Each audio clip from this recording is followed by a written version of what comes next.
This witchcraft is not a spectator sport.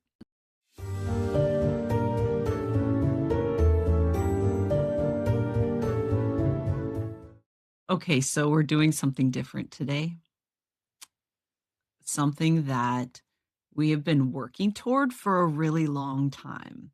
You know how I complain frequently about the fact that I am like dealing with multiple cameras and I am like streaming from multiple platforms. I have a we I have a platform of almost 500,000 followers at this point. And I didn't have a way and at this point, we didn't have a way of connecting with all of the platforms at the same time. And that's what I'm doing right now. We're live streaming on multiple platforms through one system. And I'm so freaking excited about this. Like, how cool is that? Anyway, so that's what's going on this morning. The other thing that's going on this morning, before I get into it, is that Morgana is picking up something that we found on Marketplace for Weirdbrook. If you don't know, Weirdbrook is a like 4,000 square foot, 7-bedroom, 200-year-old farmhouse that we are turning into a rehabilitation center and sanctuary for neurodivergent witches born of shadow. And you're not going to believe this. I mean, she is picking up a 5-foot tall tin like suit of armor. And right? I know. So we're going to put him in the foyer right in front of the staircase that goes upstairs. But a 5-foot tall tin suit of armor. Are you kidding me? I'm so excited about that. I cannot wait to introduce you to Sir Doyle. That's what we're thinking so far. That's what his name is. Anyway, welcome to the live divination ceremony, where we ask specifically, where does our attention need to be today in order to bring the most expansion to our relationship with our life and our practice? Very specific wording that is very, very intentional.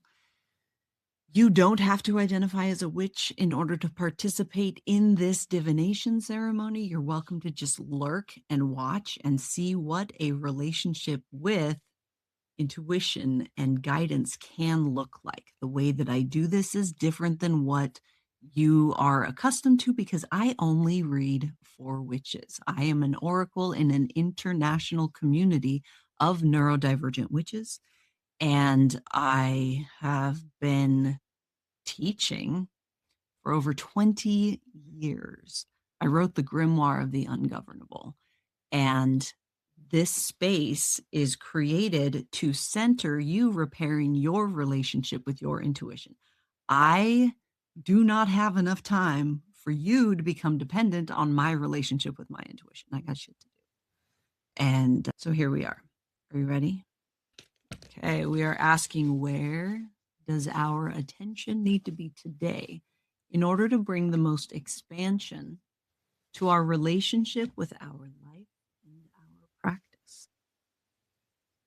You will be as much a part of this reading as I am. I refuse to engage with you as if you don't have access to the same information I do. It's hogwash. Where does our attention need to be today in order to bring the most expansion to our relationship with our life and our practice? All right, here we go. I know that this year is going to be very fast paced, lots on our plate, like things happening super, super fast, right? I have already had examples, and this being one of them, of things that have been kind of like on the, not necessarily on the back burner, but we've been working toward for a long time, just like boom, boom, boom, boom, just like fall right into place. And Just like there's so much that just we've got a 5'10" coat of arms on its way to Weirdbrook. Like it's that kind of like just really fast manifestation. And the thing that keeps coming up for me so much is the reminder that it is when these really fast paced times are present that our relationship with rest and rehabilitation is so important. It's so, don't forget how important it is to play and allow yourself to actually enjoy your life. Because if you don't, then what are you doing?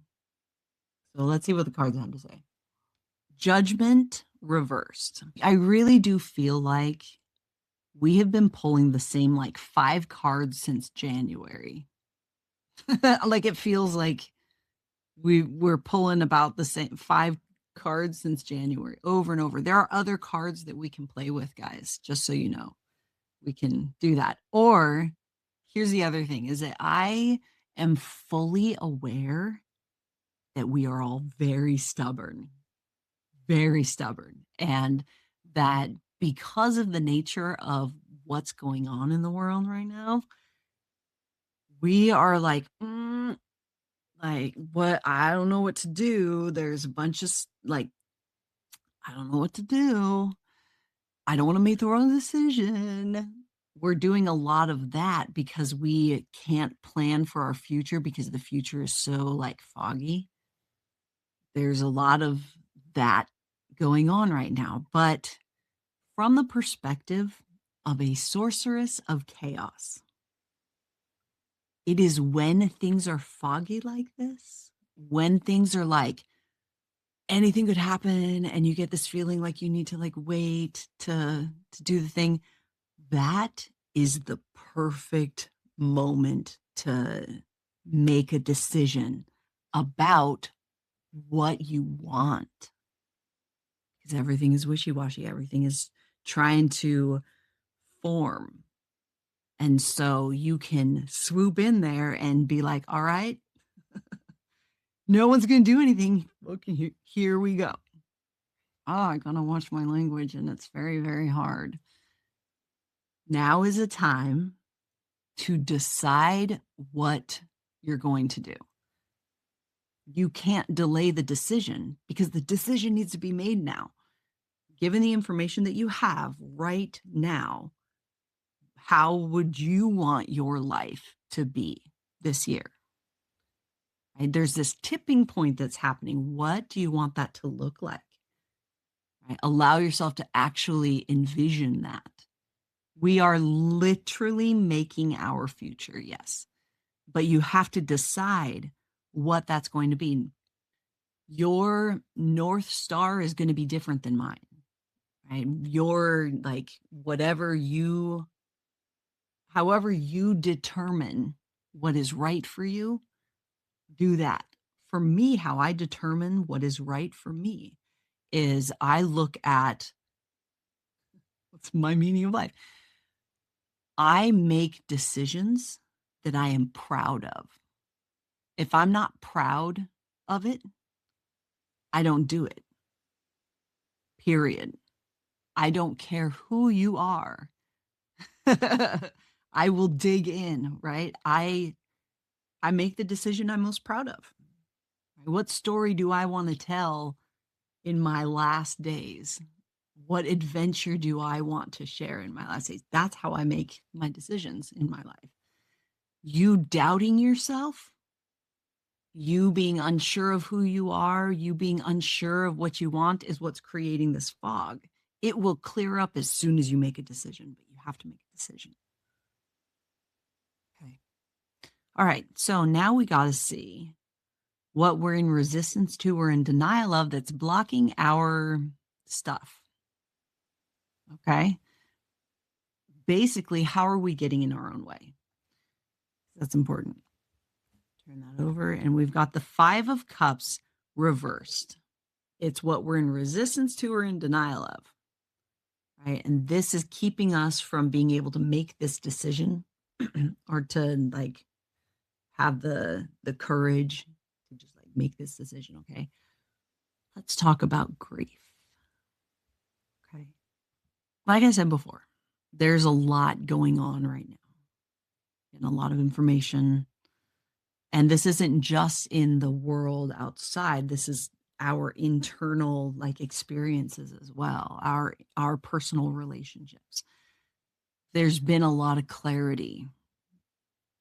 The veil has been pulled back over the course of the last couple of years where like some of the things that are being seen are horrifying, horrifying, right? And you should be horrified. For one, you're feeling that because it needs to be felt. The reality of what is real needs to be felt. Right? If you don't let yourself feel it, you are more likely to stick your head in the sand about it. Let yourself feel it. Let yourself actually process the grief.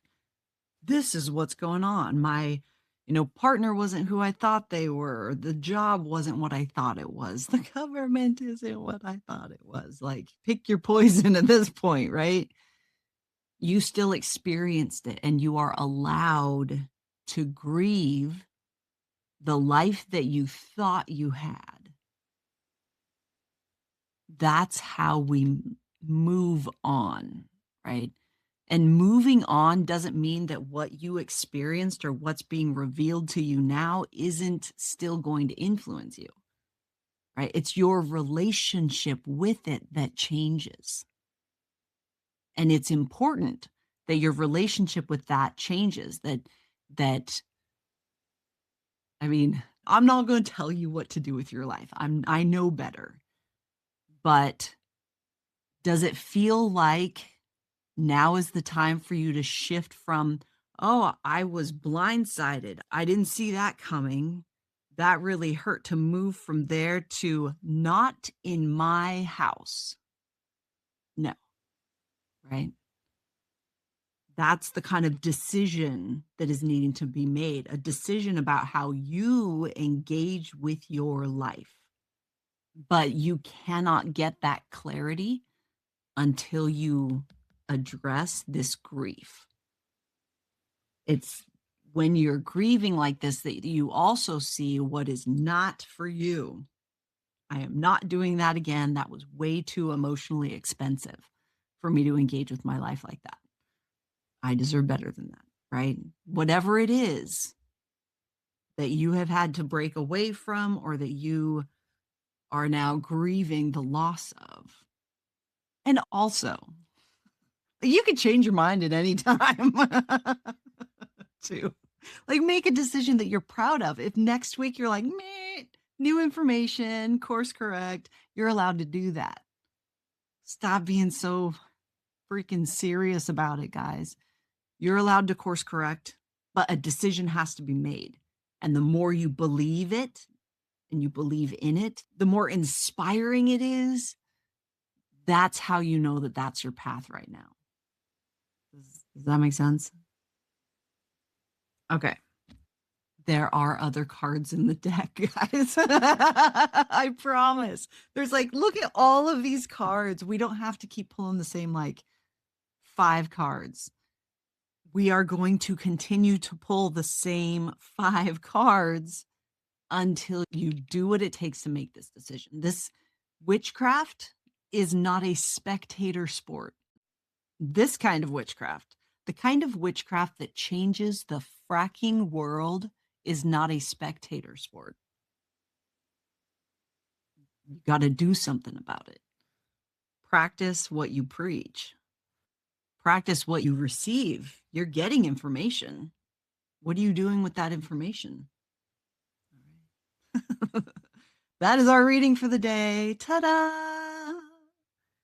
Okay, let's close out this working. I will be back tomorrow morning at 10 a.m. Eastern Standard Time. We're going to do this again, right? And hopefully we'll be pulling some other cards and it'll be great. Okay. Hand on your heart and take a deep breath. This working is now closing, but the magic has just begun. I humbly thank the elements and both the moon and sun, to all who chose to bless this flow. I now sincerely thank you. May our practice be expansive and our course be clear and true. Remember, if you can't be good at it. And I'll see you tomorrow morning.